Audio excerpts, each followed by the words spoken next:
Hello বন্ধুরা, কেমন আছেন সবাই? আজকে আমি আসলে আপনাদেরকে একটা ভিন্ন ধর্মী দেশের গল্প শোনাতে আসছি। সেটা হচ্ছে যে এমন একটা দেশ আছে যেখানে আপনারা ভোট দেওয়া থেকে শুরু করে ট্যাক্স ফাইল করা সবকিছুই আপনি কাজ করবেন সব ডিজিটাল ওয়েতে, একটা ক্লিকের মাধ্যমে।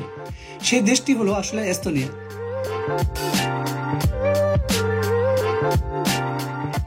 আজকের এই ভিডিওতে আমি আসলে আপনাদেরকে এই এস্তোনিয়া দেশ সম্পর্কে A to Z তথ্য দেওয়ার চেষ্টা করব। তো যারা এই চ্যানেলটিতে প্রথমবারের মতো আসছেন, অবশ্যই চ্যানেলটিকে সাবস্ক্রাইব করবেন আর পাশে থাকবেন। আর আমি চেষ্টা করি সবসময় ভালো এবং ইনফরমেটিভ ভিডিও ডেভেলপ করার জন্য। সো আপনাদের যদি কোনো বিষয়ে বা কোনো একটা দেশের স্পেশাল দেশের বিষয়ে যদি জানার আগ্রহ থাকে, অবশ্যই আমাকে মেসেজ করবেন অথবা কমেন্ট করবেন। এস্তোনিয়া দেশটা আসলে পুরো নাম হচ্ছে রিপাবলিক অফ এস্তোনিয়া। উত্তর ইউরোপের এই ছোট্ট দেশটি 1991 সালে সোভিয়েত ইউনিয়ন থেকে স্বাধীনতা লাভ করে, কিন্তু স্বাধীনতার পর থেকেই দেশটির প্রযুক্তি আর আধুনিকতার দিক দিয়ে বিশ্বকে অবাক করে দিয়েছিল। এস্তোনিয়া আয়তনে আসলে বেশ ছোট, মাত্র 45,227 বর্গ কিলোমিটার। আপনারা জানেন যে বাংলাদেশ মাত্র 55,000 বর্গ কিলোমিটার। সো বাংলাদেশ থেকে একটু ছোট দেশ আসলে এস্তোনিয়া, কিন্তু জনসংখ্যা খুবই কম। যেখানে বাংলাদেশের জনসংখ্যা প্রায় 17 থেকে 18 কোটি মানুষ, সেখানে আপনি জানেন এস্তোনিয়ায় মাত্র 13 লাখ জনসংখ্যার এই ছোট্ট দেশটিতে আসলে বড় বড় অনেক উদ্ভাবনের জন্য আসলে ওরা পরিচিত। ভাষার শিক্ষা নিয়ে কথা বলতে গেলে এস্তোনিয়ার সরকারি ভাষা হচ্ছে এস্তোনিয়ান, তবে ইংরেজি, রাশিয়ান এবং ফিনিশ ভাষায়ও ওরা কথা বলে। আর শিক্ষার কথা বললে দেশের শিক্ষা ব্যবস্থা খুবই উন্নত। ইউনিভার্সিটি অফ টার্টু এখানকার সেরা শিক্ষা প্রতিষ্ঠান, তবে পড়াশোনার জন্য এখানে আসা বেশ চ্যালেঞ্জিং হতে পারে, কারণ সরকারি ইউনিভার্সিটি এই একটাই।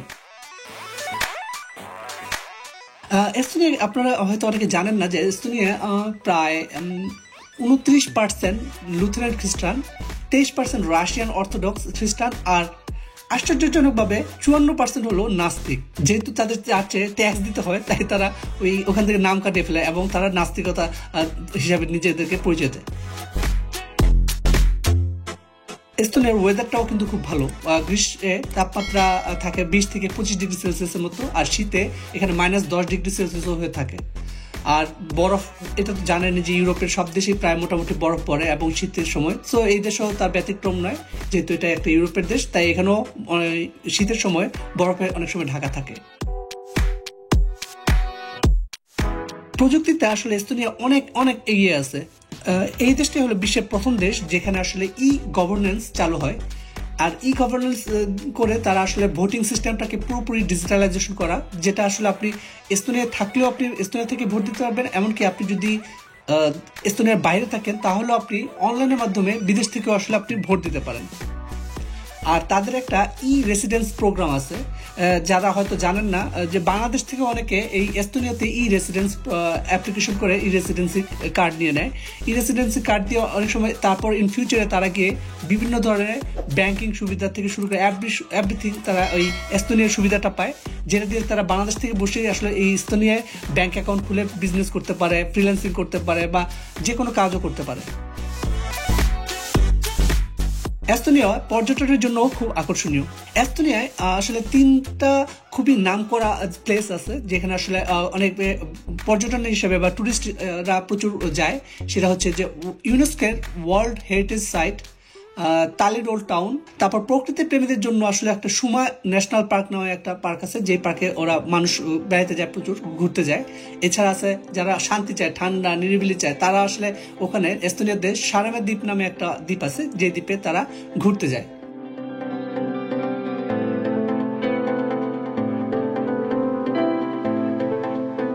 এস্তোনিয়ার কারেন্সিটা হলো ইউরোতে, এবং এখানে প্রধান যেই অর্থনৈতিক কর্মকাণ্ডগুলো হয় তা হলো আইটি দিয়ে, তারপর রপ্তানি, আর হলো গিয়ে তারা প্রচুর পরিমাণে টুরিস্ট আসে, যেগুলোর উপর দিয়ে তারা আসলে তাদের অর্থনীতিটা ডেভেলপ হয় বা তাদের অর্থনীতি ওইভাবে দাঁড়িয়ে আছে।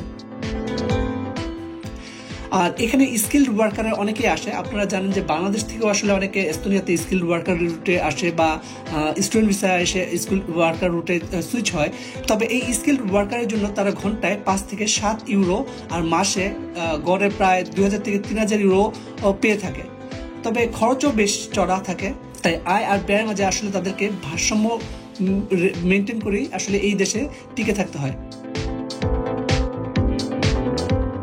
এই ভিডিওতে আমি আসলে চেষ্টা করেছি আপনাদেরকে জাস্ট কিছু ইনফরমেশন দেওয়া, যেগুলো এস্তোনিয়াতে যদি আপনারা কখনো টার্গেট করেন যে এস্তোনিয়াতে আসবেন বা যাবেন, সেই ক্ষেত্রে আসলে আপনি আসলে এই ইনফরমেশনগুলো হয়তো আপনার কিছুটা হলেও উপকার আসবে।